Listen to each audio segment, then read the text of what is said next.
Okay, everybody. I'm not feeling quite as perky as usual. Keep it down to a dull roar here today. I'll speak up a little bit. Let's put some light on the subject. So I worked on the SkyHunter a little this morning.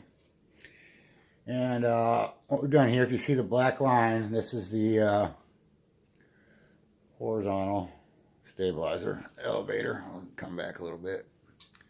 And all I've done was I have glued in this little piece of black carbon fiber. And as I said before, I already did all this. I'm just going to talk about it. We roughed it up with a piece of sandpaper. I had to cut just a hair off the ends to make it fit right. This is the boom, I guess, support, the boom holder.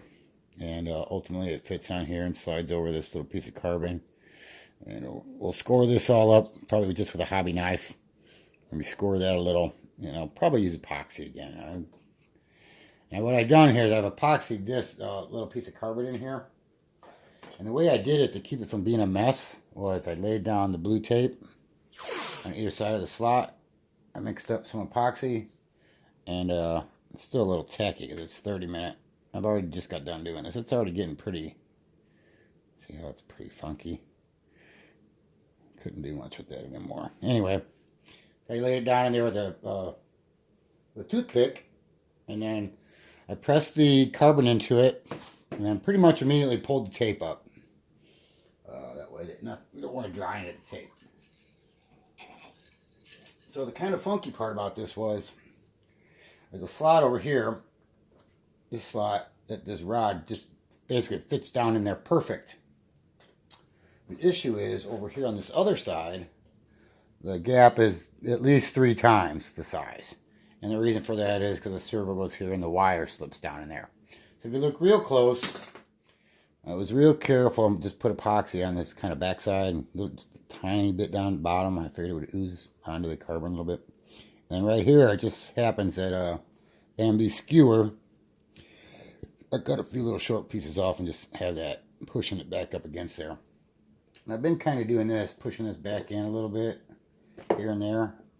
If I do that over the next 20 or so minutes, it'll eventually, the glue is going to dry enough where it's going to hold it in there real good.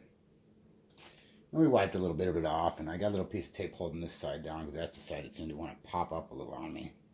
And these little bamboo skewers are holding it in there. So just a little progress report.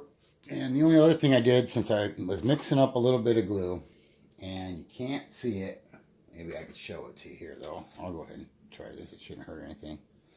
I glued in these magnets, these rare earth or neodymium magnets or whatever they are.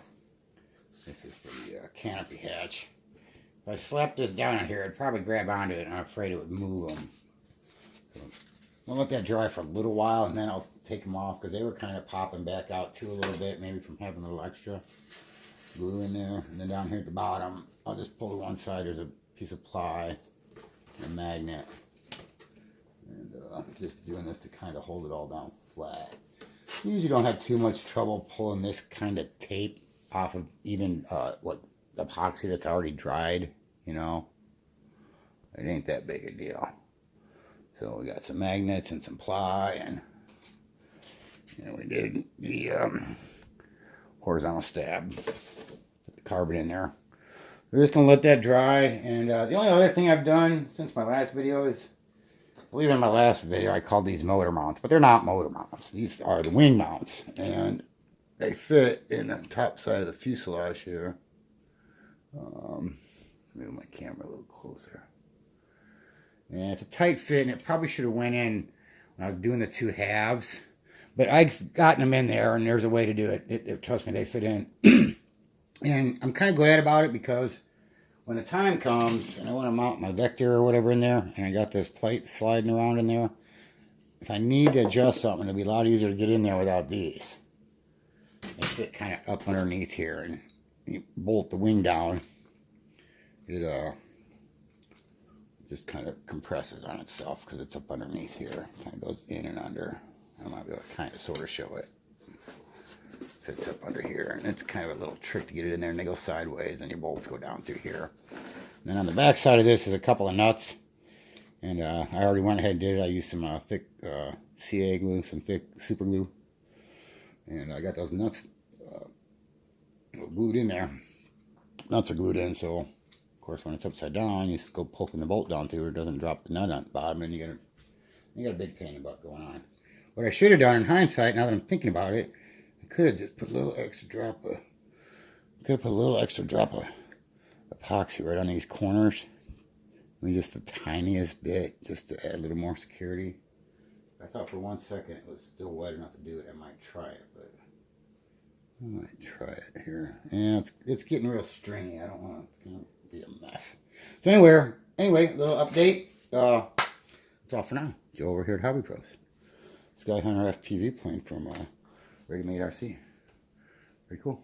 All right, that's all for now. See you, bye.